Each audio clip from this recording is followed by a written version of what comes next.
18 patay na wildlife species at 32 pirasong nawawalang hayop. Ano ang nangyari at ang naging dahilan? So yun po yung ating pag-uusapan sa video ito. Mapagpalang araw mga kahabi, welcome po sa ating YouTube channel. At kung bagong viewers po kayo at kung napadaan po kayo at kung gusto nyo ganitong talakayan regarding po sa buhay mag-iibon, ay humihingi po ako ng favor. Please subscribe my YouTube channel, Olen Avery at iba pa. So mga kahabi, nais ko lamang pong i-share ang kaganapan sa nangyari nung mga nakalipas na araw sa sinapit ng Pilipinas nung dumating ang mga sunod-sunod na ulan at dumating pa yung mga bagyo at yung huli na dumating ay yung si bagyong Yuan. So marami tayong mga kahabi na nawalan ng mga alagang hayop dahil sa baha, dahil sa pagkasira ng kanilang mga cages, pagkasira ng kanilang mga tahanan at nabuwal ang mga puno at nabagsakan ang mga kinaalagaang mga ibon. So tayo po ay nakikiisa sa kanila, sa kanilang sinapit sa nangyari sa kanilang. Ngunit ito ay awareness din sa atin na kailangan na paghahanda na ayusin ang ating mga aviary, mga cages natin na sa susunod na darating yung ganitong sakuna. Dahil lagi naman tayong dinadaanan ng bagyo, baha, ulan sa Pilipinas. So lesson learned na natin na paano natin pagtitibayin ang mga cages. So sa bilang mag-ibon ay nakakalungkot din na namatayan tayo ng mga alagang hayop. So normal po yung namamatayan tayo. Ngunit kung maramihan na po ay nakakalungkot din sa atin dahil ang preparation po sa pagbili ng ibon ay hindi po ganun biro.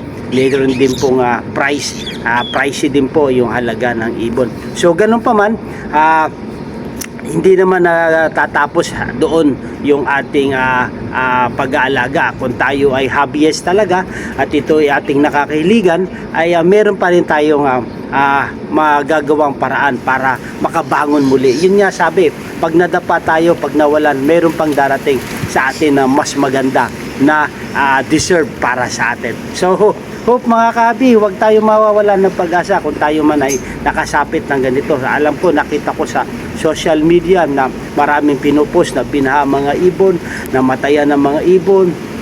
So maraming kadahilanan. So wag po tayong huminto.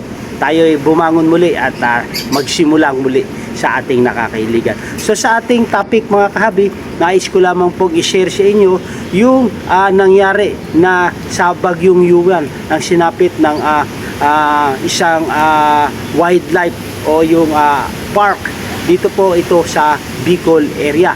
Dito may namatayan po sila ng 10 pirasong wildlife species at meron pang 32 nawawalang hayop.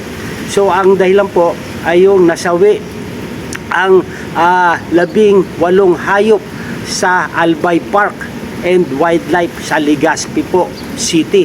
Ito po ay malapit sa amin. Sa Ligaw po kami, ito naman po ay sa Legazpi City. Matapos manalasa ang bagyong Yuan, ilang hayop pa ang nawawala at kasalukuyang hinahanap ng pamunuan ng park. Ayon sa isang namamahala sa park, nasa loob naman daw ang pasilidad ang dangerous animals tulad ng lion, tiger at saltwater. So makibalita muna tayo sa kaganapan doon sa Albay Park. So panoorin po natin. So let's go. 18 hayop ang naitalang nasawi sa Albay Park and Wildlife sa Bugtong, Legazpi City matapos na manalasa ang bagyong Uwan nitong linggo. Ayon kay Dr. Franz Colambo, Park Manager at Veterinarya ng naturang parke, ilan sa mga nasawing hayop ay naipit sa loob ng kulungan matapos na madaganan ng natumbang puno. Mayroon naman aniya silang pre-typhoon protocols, pero dahil sa nagtumbahang 13 puno, hindi na nakasalba pa ang ilang hayop. Last Monday, nag-conduct po kami ng clearing operation kasi hindi pa kami makataas sa Wildlife Rescue Center. Kaya Tuesday na namin nakita yung mga mortalities and yung mga escaped animals. So as of now, yung confirm lang namin na namatay, 18 na animals and 32 yung escape. Pigiling taman po si mga natatadang animals, nasa 480 plus ang animals ta po digi sa Albay Park. Sa ngunyan, iyo pa man lang sina-confirm ta 18. So far, mga healthy man ining mga nagkatarada. And then sa public po, pigpapaabot ko man na si mga dangerous or harmful animals sa digdi, arogan, lion, tiger, saka si saltwater crocodile ta. Gabos man po accounted digdi nasa laog. Bukod dito, umabot din sa 32 ang nakatakas na hayop sa nasabing parke.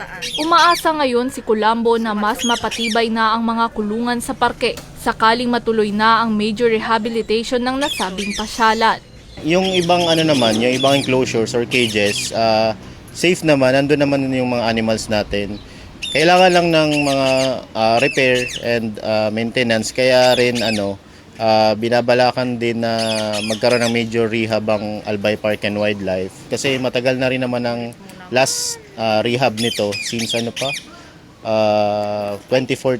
yung last na rehabilitation. So kung tutusin, luma na talaga yung mga cages natin na kailangan na talagang mapalitan ng mga bago and ma-modernize din yung mga design ng mga cages and facilities din sa Albay Park. Sa ngayon, patuloy ang ginagawang paghahanap sa iba pang nawawalang hayop at ang isinasagawang clearing operation sa parke upang makabalik na sa operasyon ng pasyalan sa lalong madaling panahon.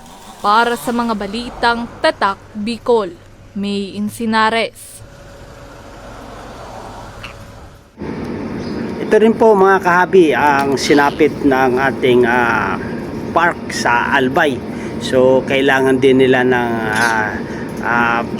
pagpapaigi ng park na ito at pagpapatibay ng mga cages na medyo may kalumaan na raw po ito at medyo matagal na.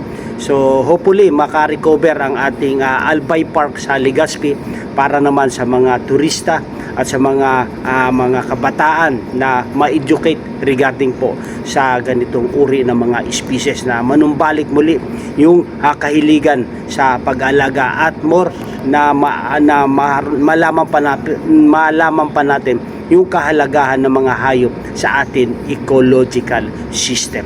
So nagbalita rin po ang GMA 7 regarding po dito sa Albay Park. So pakinggan po natin yung kanilang balita regarding po dito sa wildlife sa Legazpi City. Magandang araw mga kapuso. Ako po si Mike Hausha. Nandito po tayo ngayon sa Albay Park and Wildlife dito po sa Legazpi City para po kamustahin yung mga hayop po dito. Nabalitaan po kasi natin na may mga casualty or mortality dahil po yan sa hagupit ni Bagyong Uwan. Ayon po sa veterinarian na nakausap po natin, meron pong 18 or 18 po na mga hayop po ang nasawi at ang iba po nakakawala. Makakausap po natin ngayon si Dr. Franz para bigyan po tayo ng update kung ano pong status ng mga hayop po dito sa Albay Park and Wildlife. Doctor, ano po status po ng natin, ng mga hayop po dito? So far, dito po sa Albay Park and Wildlife, meron po tayong naitalang 18 na mortality na mga hayop at 32 pa po yung naka-escape. But as of now, yung iba naman po tinatry natin na ma-retrieve or maibalik sa kanilang mga cages. And yung mga 18 naman po na namatay na hayop, karamihan po naman doon yung mga senior na nating animals dito sa Albay Park and Wildlife. And nandito naman po sa facility yung mga dangerous and harmful animals po natin katulad po ng lion, tiger at saltwater crocodile. So yan po ang pinaka-latest na update mula po dito sa probinsya ng Albay. Ako po si Mike Haushan, GMA Integrated News. Yun mga kahabi, ito po ang ating talakayan ngayon ay medyo nakakalungkot dahil namatayan niya at nawalan pa ng hayop dito sa Legazpi City. So ganun pa man ay makaka-recover pa rin ito. Hope mayroong makapag-sponsor or mayroon naman sigurong pondo itong government naman kasi itong Albay Park, so under siguro ito ng DNR. So iaayos naman po ito. So hope mga kahabi, nakapag-share lang tayo sa kaganapan ng ating ang ating mga kapwa mag-iibon. So nakikiisa po tayo sa kanilang sinapit dahil sa pangyayari ng sinasabi na climate change o yung tag-ulan, tagbaha, tagbagyo. So alam naman natin na kailangan na lang natin ang pagtibayan yung ating mga cages, yung mga aviary, kung paano natin sila masisecure. So wala naman may kasalanan nito sa atin at wala naman tayong dapat sisihin dahil ito po ay kalikasan. Ngunit ang isa lamang po, meron tayong magagawa dito sa ating pagkakalbo ng ating mga kagubatan, kabundukan, nawa ito ay matigil na. So yun po yung ating magagawa at mapapakiusapan sa mga kawani ng gobyerno kung sino po ay nakakasakupan na ito na matigil na ay yung pag-aabuso sa ating likas yaman. Sabi nga yung natural resources natin ay nauubos na, kaya bumabalik na po sa atin. So yung mga kahabi, hope meron tayong mga kaliwanagan, kaisipan sa talakayan natin ito na wildlife species. 8 yung namatay, 32 yung nawawalang hayop. Ano ang naging dahilan? So meron din tayong pagkukulang nito, kaya sinapit din natin yung ganitong sistema. So hope mga kahabi, at kung nagustuhan nyo itong talakayan na to, ay humingi ako ng favor, please subscribe my YouTube channel, Olen Aviary at iba pa. So nais ko rin pong i-shoutout ang ating mga kahabi na patuloy na sumusuporta, mga silent viewers natin dyan, shoutout po sa inyo. At sa mga kahabi natin na si Kahabi Victor Aguila, shoutout po sa inyo kahabi. Si Kahabi Alberto Ramos, shoutout po. Si Nancy Binbinuto, shoutout po kahabi. Si Kahabi Jeyo Mini Aviary, maraming po salamat sa inyong komento at hope maka-encourage yung inyong komento kahabi. Maraming po salamat. Si Kahabi Kicks Barbudo, shoutout po sa inyo. Si Danilo Navales, shoutout po. Si Ruel Dasilio, shoutout po kahabi. Si Kahabi Juan Arwin Gilas, shoutout po. Si Babe Steam MT, shoutout po kahabi. Si Abigail Faith Halbino, shoutout po.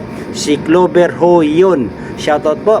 Si Player Master, shoutout po kahabi. Last but not the least, si Leslie Wansan. So shoutout po sa inyo mga kahabi. Maganda ang buhay pag meron tayong kaalaman sa mga ating inaalagaan, meron tayong kaalaman kung paano natin mapoprotektahan. So sa mga nangyari sa ating mga kahabi, ito po ay ating maya-adapt at pwede nating pagigihin ang ating mga cages, mga ating mga aviary, paano natin sila maliligtas. Mabuhay and God bless. Thank you for watching.